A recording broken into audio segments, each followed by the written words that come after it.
Hi, I'm Gene Bergman, Ward 2 City Councilor for Burlington, Vermont, and I am here once again with our Burlington Progressives TV show.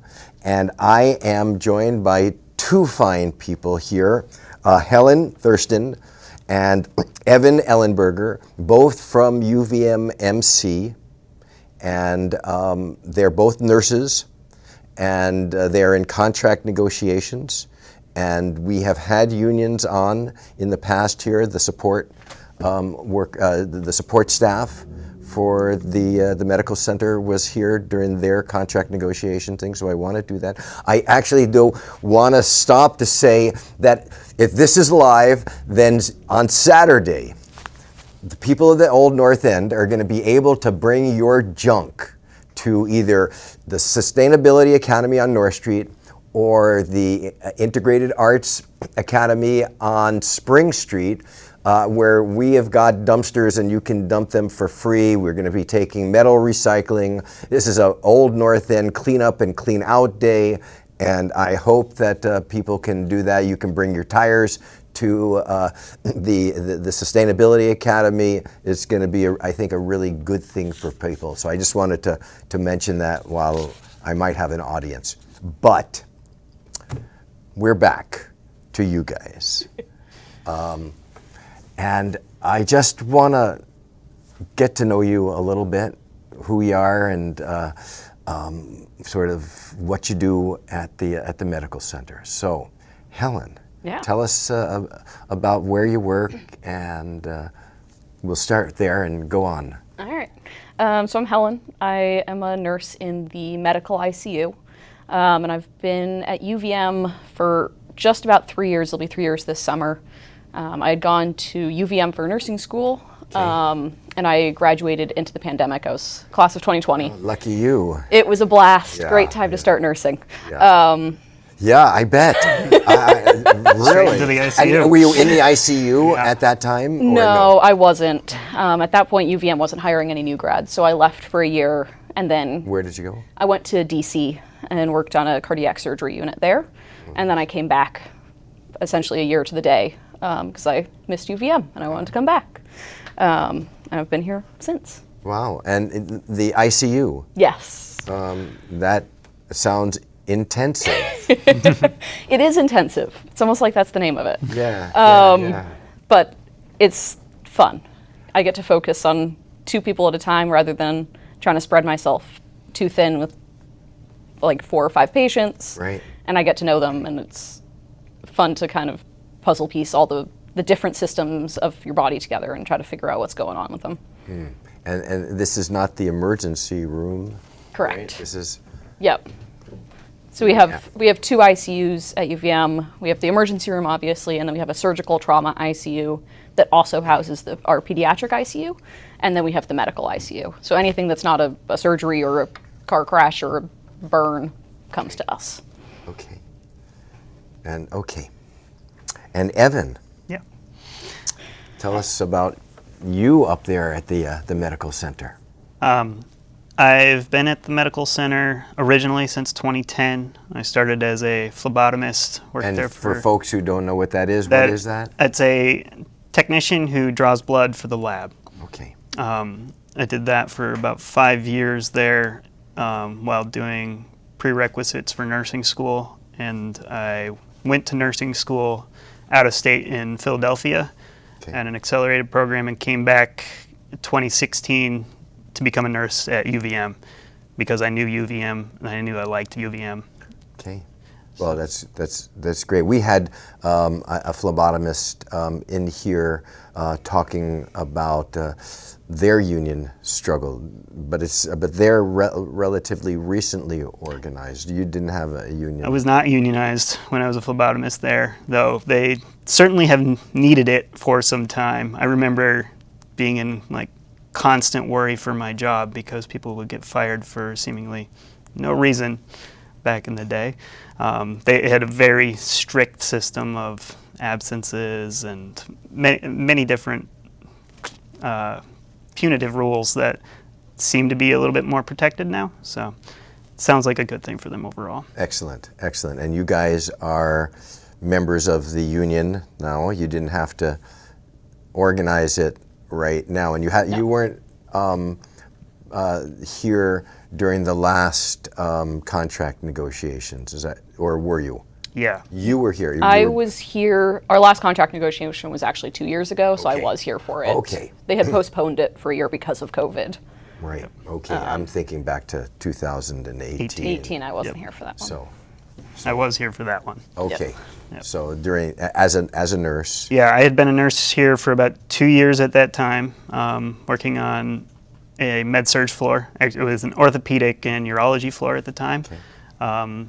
And at that time, right about the time we went on strike, I was transitioning over to the surgical ICU, which is the floor just below Helen. Yep. And I spent the last 5 years working there. I remember that the focus of that strike, or a focus, was safe staffing. Yep. So you have some reflections about how things progressed based on the settlement that you had? It was a needed settlement. It went part way. We seem to be facing a lot of the same problems. However, times have changed so much since then. Since the pandemic, staffing has changed. The way that staffing happens has just changed dramatically with Tell us travelers. a little bit. Go into that a little bit. Well, I think we have approximately 300 travelers at the hospital right now, and I don't know the exact numbers, but it was a lot less in 2018. I know that the unit that I just came from, so I'm no longer on the surgical ICU, but I spent the last 5 years of my career there. And you're now in rapid response. I'm now a rapid response nurse, yeah, which is a nurse who moves about the hospital responding to emergency calls. Like if someone in an inpatient bed that's like on a med-surg floor or something has a critical care need, like their respiratory status gets worse, or if there's a code, the rapid response team will respond quickly and help stabilize. You're kind of the middleman between the medical surgical floors and the ICU. Exactly. Okay. Yeah. So I know on the surgical ICU where I just came from, we have, I think, about 20 travelers on staff at the moment and approximately 100 nurses total staff otherwise, so like a 20%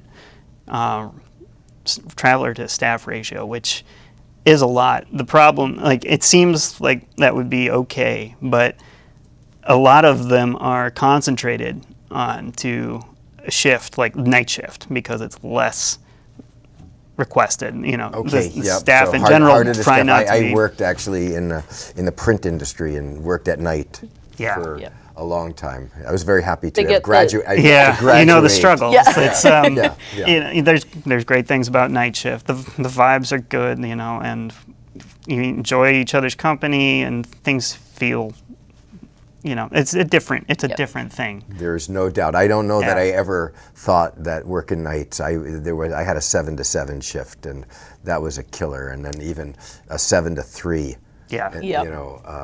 Was really, really hard. So Yeah. I can't ever say that I had fun working nights, which I Well, did for many years. But If you have good coworkers, it makes a it huge made difference. Yes, I did. I enjoyed the people I worked with quite a bit. But the problem is when you have that many travelers on, they cycle in and out. You don't necessarily know Oh, that's interesting. them. They don't necessarily know their skill sets. So I worked as a charge nurse, and frequently we would have new travelers on. They get one shift of orientation and are thrown in. And I might never have worked with them before. I have to assign them to a critically ill patient, and I don't know really what their comfort level is and their skill set. And it can be, it makes the job harder. And so, like, in that situation, how long are they going to be at the medical center? I mean, they're traveling nurses, so... Standard contract is about 3 months. Okay. And many travelers will extend that, so they might stay for 6 or 9 or 12 months. But a singular contract is often 3 months long. So 3 months, then, if they if they like it, they're here. But that's a lot of transition. It is. So, and for you, Helen, is it the same situation in terms of the? Our unit, we have fewer overall nurses, which I think helps a little bit. Day shift right now, I think, has 3 travelers, which is phenomenal. But night shift, again, is very heavily travelers. And it is just a revolving door of, you don't know what they're comfortable with, you don't know what their background is, like, did they come from medical ICU or did they come from a cardiology ICU, and they've never taken care of a stroke patient, and that makes it hard. And so you don't know that when they're coming in at all. I mean, We're told what their strengths are, what they're like signed off on doing. Yeah. But just because it's like in a binder and it's listed next to their name, it doesn't necessarily. That's not actually necessarily the truth. Like sometimes we've had to fire travelers within the first or second shift because they clearly were not competent in what they represented, which luckily we're usually able to catch pretty quickly. It's not something that you can hide in. Yeah. But and you would have the same in a way with people who are hired permanently. In other words, some people will make it and some people will not. But once you're there, there's then an orientation that is so long for tell someone us that's about hired. that. I think what's yours? 3 months? 3 or 4 months. Yeah. It's a long so orientation. did you say like one day? One day of orientation Yes, for the a travelers traveler. get one day. Yeah. One day. Yep. 3 months. Yes. Oh, what's wrong with this picture? Technically, they should be able to do this because they have prior experience in the. But there is so much institutional knowledge to be gained from working on the floor. It's a lot. And teamwork. Yeah. Oh yeah. Right. I mean, at the end of the day, you have to work as a team. Absolutely. And we have great travelers that come in. Sometimes they do a fantastic job.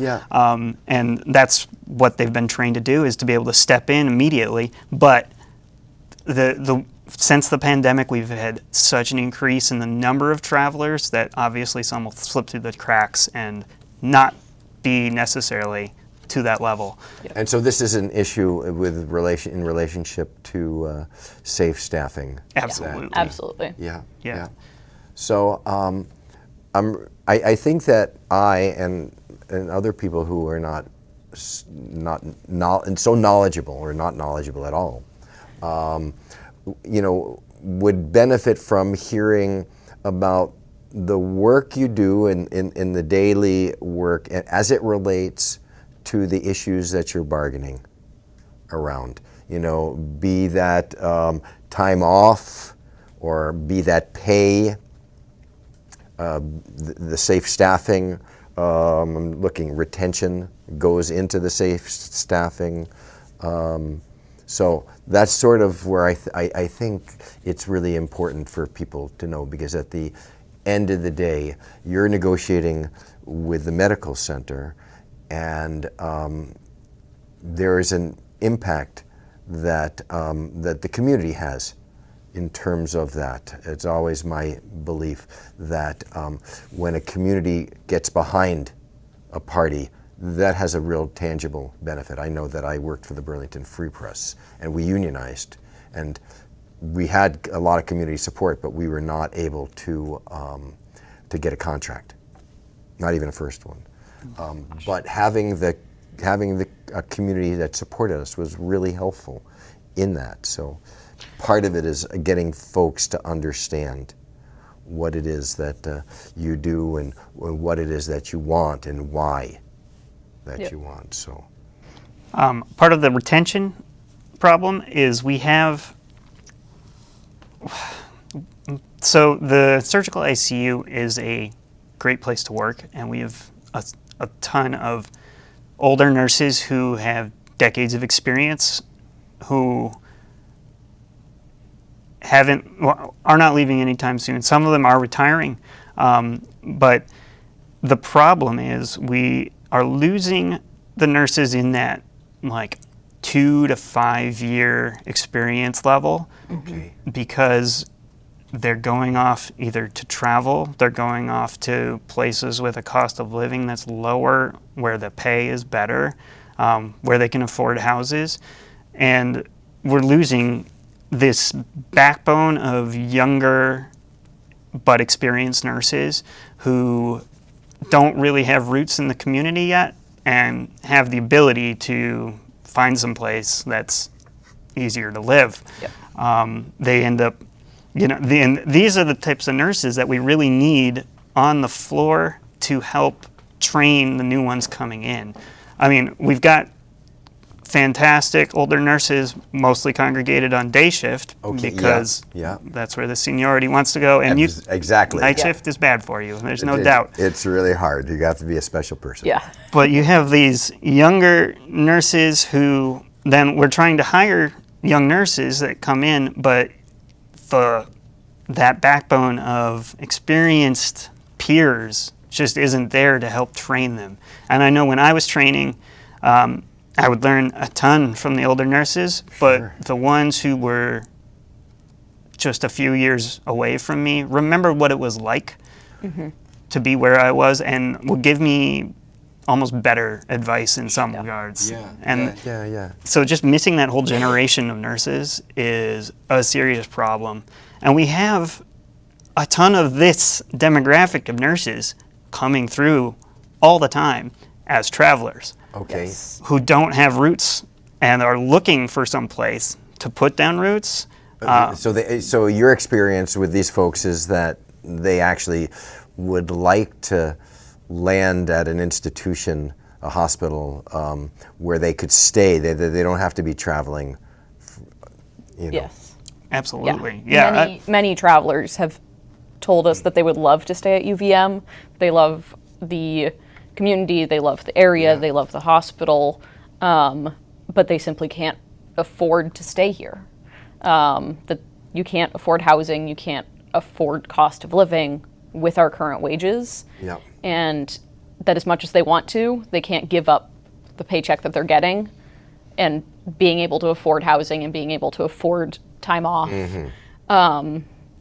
Because part of the other issue is that because we have such a high reliance on travelers, we always have open spots. We're always understaffed, which makes it hard to get time off even if you want it. And if you do get time off, you don't have a lot of money saved, so you can't really do anything with your time off. And it just snowballs into this never-ending cycle of you're just working constantly. Let's put your face, this human face, on that. Talk about, the work and how hard it is, because obviously, if it is easy to do, then you need maybe less time off, right? I mean, because it's not as hard. So just sort of like put that into perspective for folks as to what it is. So I was going to say the majority of people who work inpatient at the hospital work 3 days a week. We work 12-hour shifts, primarily. God, I'm sorry 7 to 7. Interrupting. I was there. It's the worst. I worked 7 to 7 for It's a long years. day. It's really long. Because from the time you are actually leaving your house to the time you get back home, I mean, you're gone 14 hours. Absolutely. At that point, you can't go to the grocery store, you can't go to the gym, your kids are in bed. You get up, you go to work, you come home, you go to bed. You do it again the next day. And by the end of those 3 days, you're just fried. A lot of people I know, you spend your first day laying on the couch, not talking to anybody, just recharging. Just one day? At least one day. First day is a whole day. And if you're working nights, which is off, then all You're of a now sudden you're totally flipped. you're totally off in terms of the circadian rhythms. Yes. Yeah.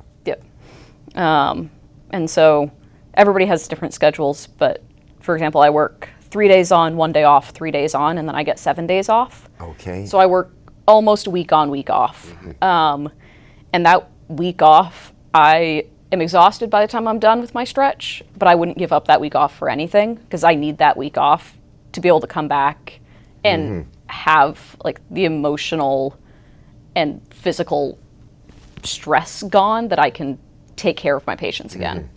And I've noticed that if I start picking up even a 4th day a week, I'm not giving what I should be giving to my patients. I'm just tired. Yeah, and I've noticed that nurses, there's a feeling of emotional and moral responsibility to be there. So that takes a toll too if you're not on because you're doing the shift, but you can't give to your patients and to their families. You know what you want to give, you just don't have anything left to give. That's hard. That's a real big strain. So the need for time off, and that then goes back to the staffing. Yep. That's there. Yeah, and the CTO accrual. Okay, so talk to us about that. The original contract from about 20 years ago hasn't changed in the amount of CTO that we accrue. So it's long past due for a little bit of an update. The amounts we get, especially on the outpatient side of things, is not enough to accommodate folks if they need to take a vacation of any sort. I know that on the outpatient side, they are forced to use their CTO anytime the clinic is closed. So any major holiday, they end up having to use CTO for that time. So they burn through the meager amount they already have. And then on the inpatient side, 8 or 9 days a year gone. Yeah. You can't use it to go on vacation. So this would be like a federal holiday. If there's a so holiday. if Christmas falls on a Tuesday and the clinic is closed for Christmas, they're required to take their time off to cover that clinic instead closure. of getting holiday time and just having it off as a holiday time. Yep. This is a negotiating point that you're. It is a negotiating point. It sounds like It has been a negotiating point for a while. But the time off, like you said, is just, it's a necessity in terms of your physical well-being as well as your emotional well-being. Nursing is a job that from the outside may not seem very physical, but is incredibly. The amount of time you're on your feet, even in the ICU where we only have 2 patients at a time max, we are constantly moving between patients, doing care. We having to turn patients every 2 hours is, I know this especially now, having transitioned to a role where I don't have to turn people, my back feels so much better. Yeah. It's incredible. I mean, I can easily walk 6 or 7 miles in a shift between my 2 patients. Yeah, it's the exhaustion you feel going home from work is a real thing. It's it's a tiring job.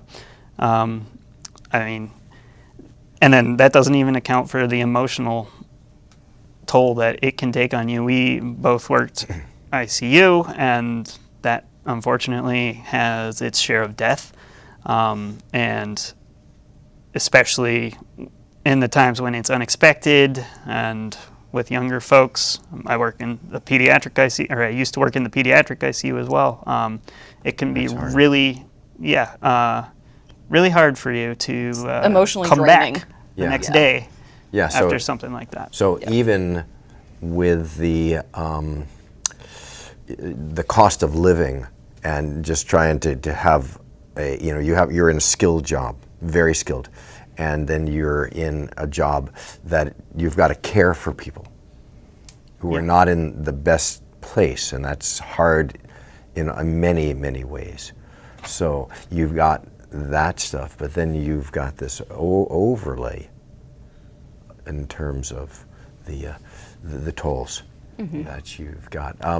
You talked about sort of traveling and cost of living, and you've talked about our cost of living here.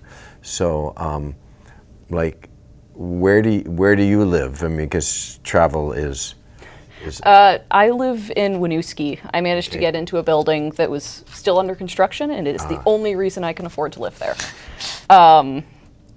The apartment I live in, the same one, if I were to move in now, is at least $200 a month more than I'm currently paying. and there's no possible way I could that you afford can to pay afford that. to pay that, which is scary in of itself. And for you, Evan, We used to live in Winooski, and prior to the pandemic, actually bought a house out in Westford, which is about as far in Chittenden County as you can get. And luckily, we bought prior to the pandemic, and we're able to afford it. I'm in a dual income, no kids household, which does help things. But unfortunately, for a lot of our fellow nurses, right. we have kids. So, yeah, it's tough to afford housing in this market. I think that's the case for everybody out there at the moment. And so Absolutely. is that a big part of the contract position that you've got in terms of wages? Talk to us about that. Yeah, so we have done some cost of living research. A lot of cost of living research. Yeah, comparing different locations and comparing nursing wages in those locations. And it turns out, I don't have all the numbers in front of me right now, but Sacramento especially is a city that has a comparable cost of living to Burlington, Vermont now, which if you had told me that 3 years ago, I would have been extremely surprised, but now I believe it. The UC Davis, I think their cost of living there is 3% higher than ours. So pretty comparable. UC Davis Hospital there, on average, pays their nurses double what we make here. For someplace a little closer, and California has historically good nursing pay and strong unions and great laws protecting nursing ratios down there. Protect nurses as well. We hear stories from travelers every day about, man, y'all should be working out in California. It's really nice. I'm going back to California. But comparing it to someplace a little closer, I think Portland was another one we were looking at, Portland, Maine. The cost of living there is actually slightly lower than here, like 5% if I remember correctly. And the nursing wages on average are, I think, like $5,000 more a year than us. Like pretty comparable, but more, for a significant cost of living decrease. So yeah, I mean there's something about that also reflects the value that your employer says that you have to them. You know, when you're not paid very much, it was my experience that they treat you like a rusty screw, and when they're done, then they throw you away, or they now have to put you in the recycling. And I remember sitting across the bargaining table with Gannett, who owns the Free Press, and telling them, you're making all this money. It was documented then it was 7 days, I think it was the Vanguard Press at that time, in terms of the profits that they were making. And we are getting paid, like 30-40% less across. We did the wage analysis. And their response was, what does what we make have to do with what we pay you? We pay you what we have to. Which, exactly.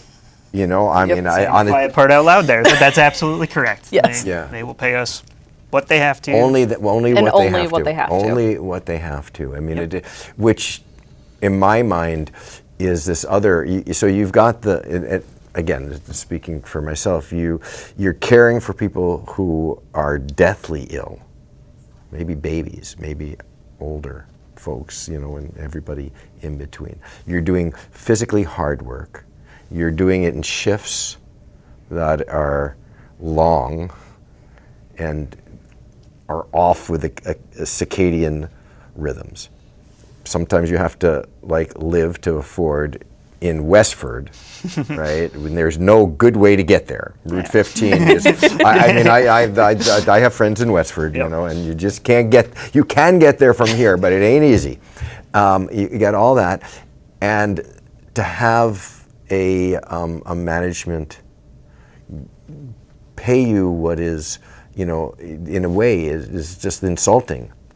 Right, and I'm not saying you get to talk about whether that's the case. I'm not going to make that I think that charge unless you.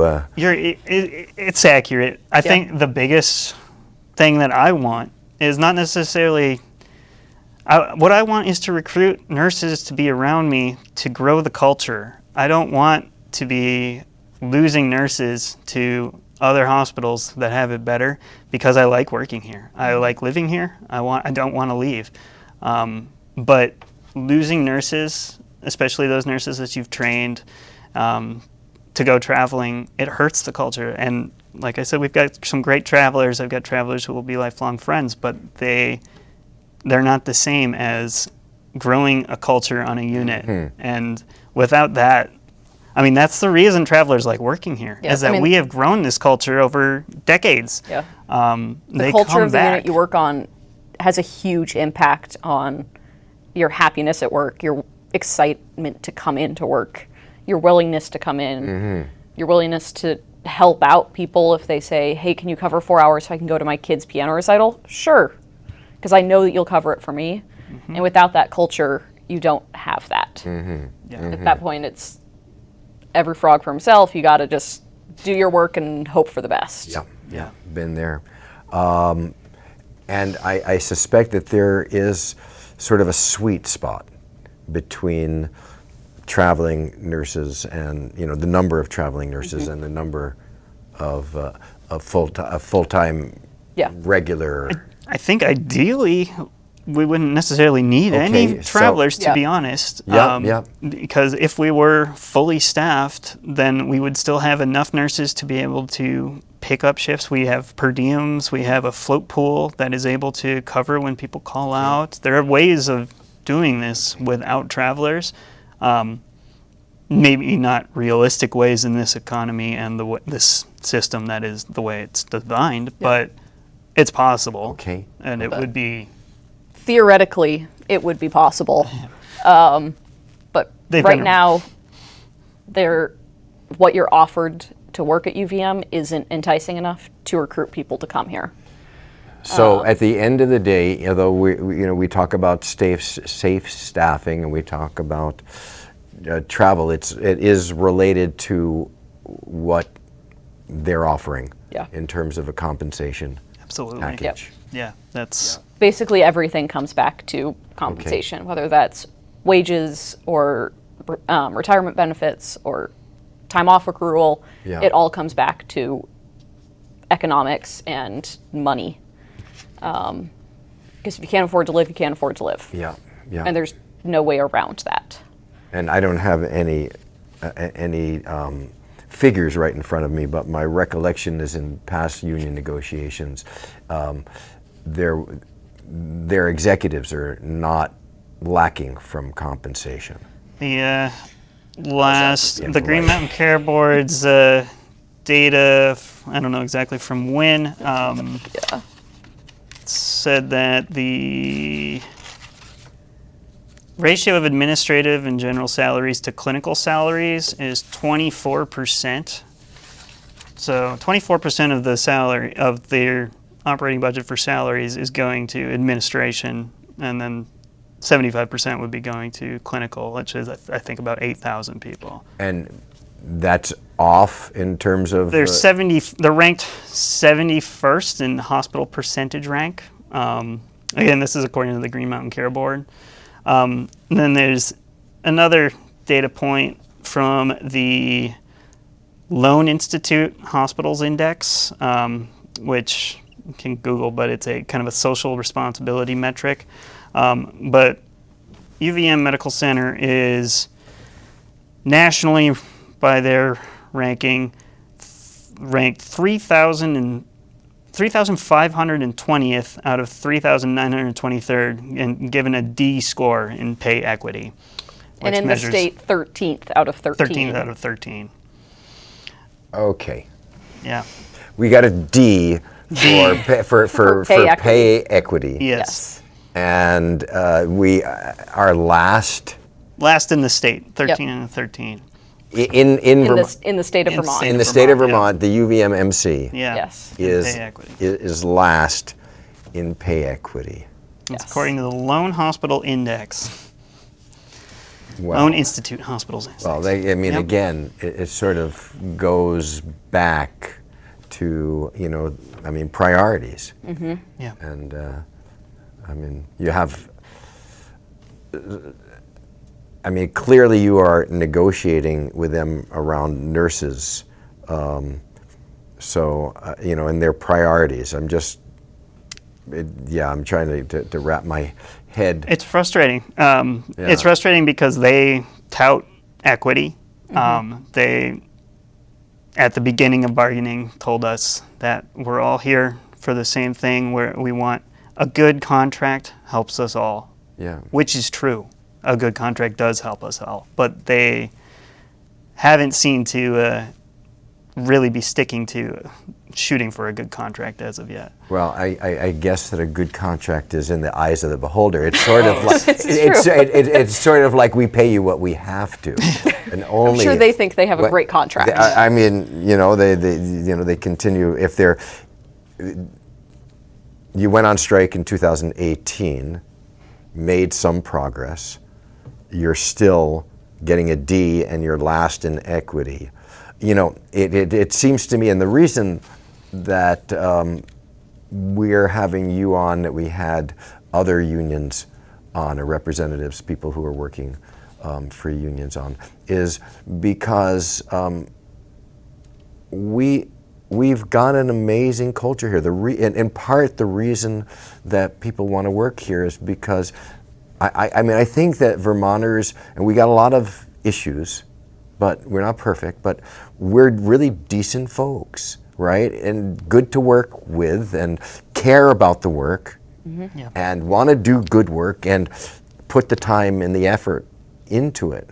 Vermont has, I think, got a work ethic, which is something to be emulated. And it's taken advantage of. It's sort of like when we were speaking, we passed a resolution. That we passed a resolution at the city council. And Thank you. You're very much. welcome. It was important. It was. And I mean, I'm glad that all of the progressives were right there. We would have gotten it passed. I'm glad we got one Democrat to support us. But it's because we need to really show, and we really need to show that an injury to one person is an injury to all of us. And when we stand up and we get a victory, when the Jacob from the support union spoke at that time and talked about how much improvements there have been as a result of the successful contract negotiations. And we had done a resolution that was supporting them. But not only is an injury to one an injury to all, but a benefit to one is a benefit to us all. So when you get a fair contract, when you get an equitable, when you're not a D, right? I don't know, like D's are like not acceptable. If you have the passing grade. it is very. It's yes, you're not flunking out. If you get lots of D's, you should really go to do something else, right? It's no. So you got to do something else. So and when workers, and I think that we are starting to see that. I think the union movement is having a very, very positive impact on the way that working people are seeing the concept of solidarity played out, in real time.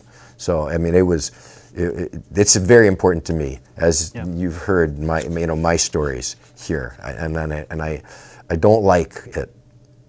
This is as simple as I can say it. I don't like it when people are mean and don't treat people right and with respect. At the end of the day, it's just really that simple, right? Mm-hmm. So pay is at the heart to be able to get you the staffing that you need. Are there other things? I mean, in terms of management, the respect that you guys are getting, the way that they're listening to you in relationship to the work, in relationship to maybe other parts of life at your work life. I think we would be remiss if we didn't talk about staff safety. Well, let us talk about staff safety. We can't be Absolutely. remiss here. Yeah. So working as a nurse does put you in harm's way, unfortunately, occasionally. As anybody who's patient-facing in the hospital, everyone suffers the same sort of danger, where we deal with the general public on their worst days, sometimes who are delirious and don't know what they're doing. Sometimes they do know what they're doing. The ED especially takes the vast majority of damage from this. We recently, I think, the hospital itself posted a video on their website of, I think it was it the New York Times that ran an article about them getting assaulted at work. At the medical center. At the medical center. Well, our own staff the New York on this Times video. created a video based at UVM with Okay. UVM nurses and EMTs and techs, primarily in the emergency room, talking about abuse at the hospital. Okay. And what we're looking for on a very general level is just more action to prevent it. And with the understanding that this, is not something that can be brought down to a level of zero, but there needs to be more action. What would that look like? That's a good question. I think one of the main things to start with would be, if you are injured at work, that your medical bills should be covered, and you should, any time that you take off, should be comped by the hospital. That should not be taken out of your CTO for recovery. That seems like bare minimum. Well, that's interesting. Yeah. So you get workers' comp. You do get the workers' You comp, get the workers' comp, which is 60%. But then the rest of that you eat. And if you have to miss work, it's coming out of your time off until workers' comp kicks in. Yeah. At that point, it's only 60%. Yeah. There's, I'm not an expert in what the hospital could do in terms of security, but I know that there have been initiatives to increase it, but it's a problem. This is important. This is important. This is important for workers there, for the union there. Not just nurses. This is important for everybody. Everybody there. There was recently that threat of gun violence over at CVPH. I don't know if you saw this in the news. It was maybe someone, a former employee coming back with a threat to shoot up the place, and they were only caught because of an informant that knew about it. But this is a problem nationally, and it could happen here. And is the hospital at least acknowledging that they have a role in trying to do it? I mean, trying to deal with it? I mean, you've got a... I think it would be fair to say yes, they're acknowledging it. Yes. Yeah. But the responses that we're getting aren't necessarily proportional to the threats. Concern. Yes. Okay. They will acknowledge this is a problem. Yes, we understand this is a problem. And then they don't implement anything to help resolve that issue. Lip service. Yes. Lip service. One thing we end up with a lot on our unit is we get I think we get like 60%, 70% of our patients from the emergency room. And people come in with their backpacks. Security doesn't check them. I'm going through their bags and I find a knife, you find drugs, you find other weapons, and they're just in the bag, sitting next to my patient in their room. So these are visitors. These are patients. These are patients. These are patients that come in with weapons in their bags that are never checked. And we get them up on the unit, and then I have to deal with, what do I do with this Right. 7-inch knife? I don't know. Right. Like, I right. can't leave it in here, but what do I do with it? Yeah. And that's put on to nursing to deal with and contact security and try to convince security that, no, you do need to come up and deal with this issue, because it's not safe for me to tell my angry patient that I'm taking away their knife. It's not safe for me, it's not safe for my coworkers, it's not safe for my patient. Yeah. Bad I'm not stuff. trained to do that. No, bad stuff. Yeah, I mean, I know that there's a lot of competition for resources, and there's clearly needing to be a commitment to put more resources in there. I mean, if you talk to any nurse, not only at UVM, but anywhere in the country, at least 90, if not more than that, % of people have their own story of experiencing violence at work, whether it's from patients or families or both. Everybody has experienced it. It's not just one unit or specific hospitals. It's a Right. nationwide issue, and we're not doing much to change the outcomes. It would appear that we wait until you get a crisis that is well beyond what you can deal with, and lots of people get hurt, and then we somehow think that it's going to change. I mean, you see that with a host of problems. Yeah. And it's one of the reasons that I say austerity kills, because if you don't put the resources in to deal with problems, then they only get worse, and the systems that you have crack. So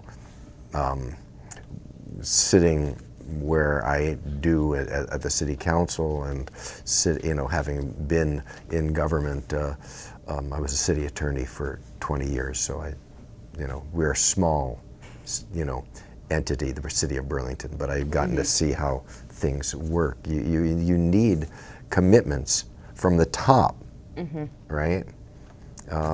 Because the jerry-rigged solutions, okay, what do I do with this knife? I mean, it's just not the way that you're going to be able to solve this problem. So there needs to be a commitment, and there needs to be a dedication of resources. So, I mean, it's interesting because they're pushing for these major expansion programs. I don't know if you have thoughts about their expansion, and the union having thoughts about the expansion in relationship to the pay, in relationship to safety, in relationship to... I mean, I don't know the numbers exactly off the top of my head, but the budget that they're proposing, at the current wages that we are getting paid, they wouldn't be able to staff the new building. They wouldn't be able to afford enough nurses to staff this based on our current wages, and we should be getting paid more. Well, that's interesting. And then it turns into then we go back to our safe staffing of, if Right. you can't, it's not in the budget to staff more than that number, but you need more. Well, that's quite a dilemma that we have here. And I don't think anybody's denying the need for more OR cases. all. Like, it's clearly a need in the community, but you need nurses for that as well. So. Yep. So expansion is needed, but if they engage, if they succeed in doing that, then there's not going to have... They aren't going to be able to staff it. Not going to be able to staff it. With So- the current budgets for both the project and wages, and they won't be able to staff it. Yeah.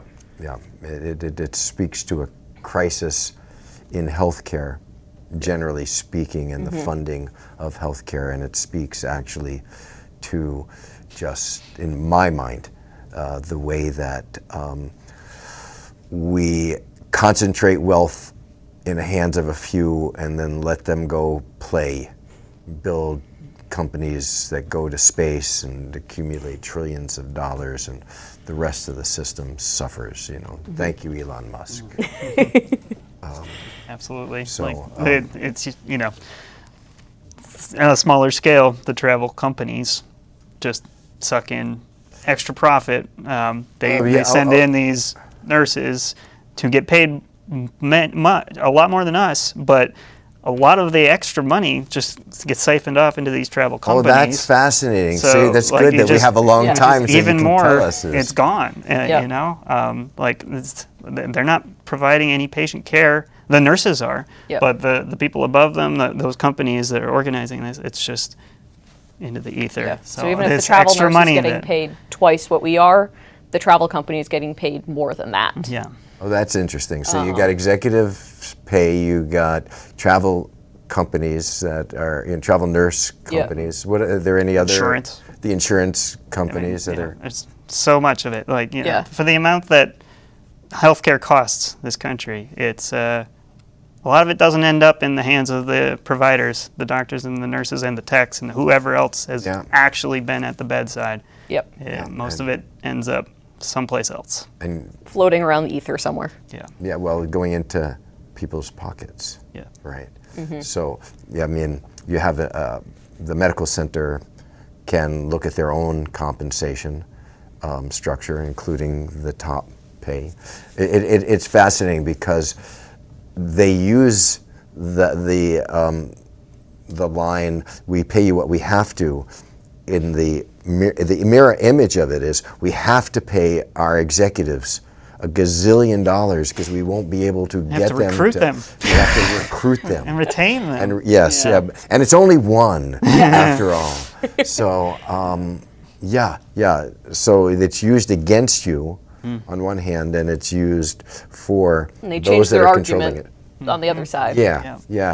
So, but it would seem as if the argument that the cost of travel nurses is higher because of the profits that are being made by the companies that are supplying them, and that we could do a better job of bringing that in-house. It's sort of like the way that you decide you're not going to outsource and you're going to build the capacity here. And if you want to expand, and you need to expand your facility, that perhaps we should rebuild maybe, because it sounds like it's somewhat of a more recent occurrence where the reliance on the traveling nurses. Absolutely, I mean, you're not just investing then in your employees, you're investing in the community, and these full-time staff employees would live here. You know, the money that they earn goes to businesses here. And that's your long-term investment. They might even have children, and those children might even go to our schools, and those schools might not be losing children, and the demographic cliff that our governor keeps talking about might get reversed if people started to focus on working people. Absolutely. Right, and trying to have a fair share of that pie go to those that create the wealth. Right. So, you're getting my unbridled progressivism here. And I can't help myself. It's dangerous dangerous to have me have a television show here to do this, but it's great. We are closing on. I told you that this was not going to be it was quick. It was going to be quick, and we have about 5 minutes left, and so last opportunities to share some stories that people might benefit from hearing. I just want to reiterate the number of travelers who have told me that they love Vermont and they love working at UVM Medical Center, and they would come back here full time if our pay was reasonable to the cost of living in the area. That can't be emphasized enough. This is the spot that people, we are advertising our culture to folks by bringing them in here, and they would love to. They would love to be here. This is a good group of folks. It's a good place to raise a family, but they just can't afford it. And it's a shame. It's a shame that And they could take that action if they wanted to. And it's not even just the travel nurses that are currently here on contracts. We have travel nurses that haven't been here for a year and are still texting us saying, let us know when you get your contract, because I'll come back, but I can't afford to live there right now. Yep. But like, let me know when it's done, because I'll look. Right. And I want to come back, and they haven't been here for a year. Right. And so you have an expansion that might need more nurses, and you have an ability to rebuild a permanent nursing staff here and not have as great a percentage or any traveling nurses with folks if you paid them well. Yeah. No, I think that you all were called the last time I was on the picket line, which was in 2018, the heart of the community. Let me thank you for the work that you do. When people tell me thank you for your service, it actually I'm very tired of hearing that. To me, in a lot of ways, it's pro forma. But I really believe it. You know, when you go into the hospital, you're vulnerable, and we need people who are going to care for us, right? And if you are particularly vulnerable because you're a kid, or you're frail and elderly, or you've got a host of just issues, even if you're not on the two extremes, we need to have folks who care, and that service. That's really important, and I want to thank you for going into this profession. It's not for everybody either. It's hard, so you deserve to get a compensation that reflects that. Perhaps the MBAs and those who go into business should take that into consideration, because we all are going to get old and sick at some time. So, thank you for coming on. Thank you for the opportunity. Thank you. It is my pleasure, and I hope that it does not come to walking a picket line, because those are really, really hard Us too. to do. But keep in touch so that we can provide as much community support as we possibly can. Great. Thank you very Thank much. you Thanks very very much. much. I think that we are like close to or being over. And thanks for tuning in, and we will talk to you next time around. Good night.